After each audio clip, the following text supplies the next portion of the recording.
this is hyping up to be a really good game. It really is. I mean, these are two very good teams, either of which could have won district championship. How fitting is it that this is what it comes down to? Well, it's real fitting in that last year we lost a game at home to Bishop Kelly, 41-38, and it went down to the last minute. Our kids have, we circled several teams on our schedule, and Bishop Kelly's one of them. We wanted to play our best football. In order to win a conference championship, we knew it went through Bishop Kelly. And I know over the past probably 15 years, maybe 11 of these games have come down to the last minute. How do you win a game like that, knowing it's probably going to be that close again? You better have been preparing all year. Because they're so well coached. Their kids play so hard. They're very similar to us in a lot of ways, in how hard they play and how physical. It's just a great football game every year. I think the series is tied 12-12. We're just hoping to make it 13. 13 wouldn't be bad luck this year.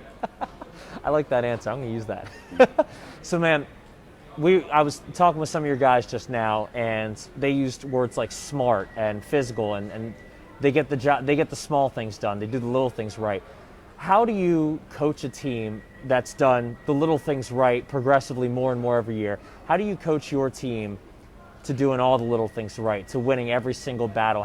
Or do they do it themselves now? Honestly, they've done a really good job of being real coachable all year. Their attitudes have been great. They play hard. They take care of a lot of it themselves, but the one thing we got to remember is play one play at a time. And I think that's the key to the game, is who can play one play at a time, and whatever happens, forget that one, let's move to the next play. And our kids have done that all year. Hopefully we can do it another Friday night. With this game obviously going to be a close one, could be a shootout.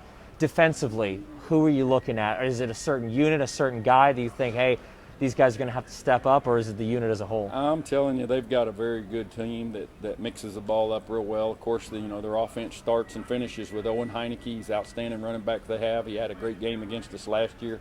And also the Bettis kid, I can't remember if I'm saying it right, but number 3, that's the way we do it as coaches. But he's an outstanding young man, plays football very well, great receiver. And then they also have number 15. Quarterback does a good job. And they run between the tackles exceptionally well. So how do you stop that? What do you tell your defense? Well, you hope, you just got to hope they help you out a little bit with a penalty here or there or a turnover. So there's things you do, but just keep playing one play after another, play physical, and try to stay focused and disciplined. If I asked you for one thing that this game could come down to, whichever team does this right, they're going to win the game, what would you say that is? I think turnovers. It'll come down to who turns the ball over the most. And hopefully, we've been very good about not doing that a lot.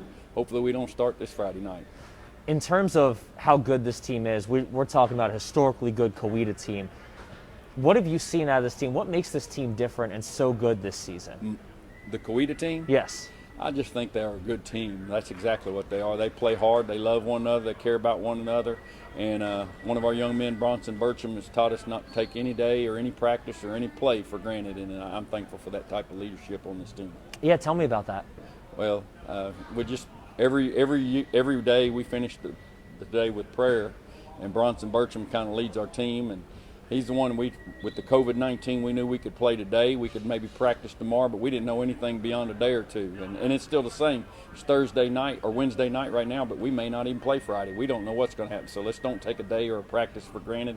Let's cherish every moment, and that's kind of what these kids have done. For these guys, especially these seniors, what has it meant to be able to play this season, and what does it mean to them to be able to play for district championship? Well, I tell you, I guess you couldn't say anything more than it's a dream come true, with the way everything's went down, losing all our spring sports, and then for our kids to have the opportunity to play now going on 9 games, and then on top of that have the opportunity to play for a district championship. That's pretty awesome. How far do you think this team can go? What do you see out of this team? Our goal all along has been to get to Thanksgiving, and that's our goal. Is we want to make the Thanksgiving, and we want to celebrate Thanksgiving together, and that's our goal. This week just makes it a little bit more special. Coach, thank you so much. I appreciate it. Man.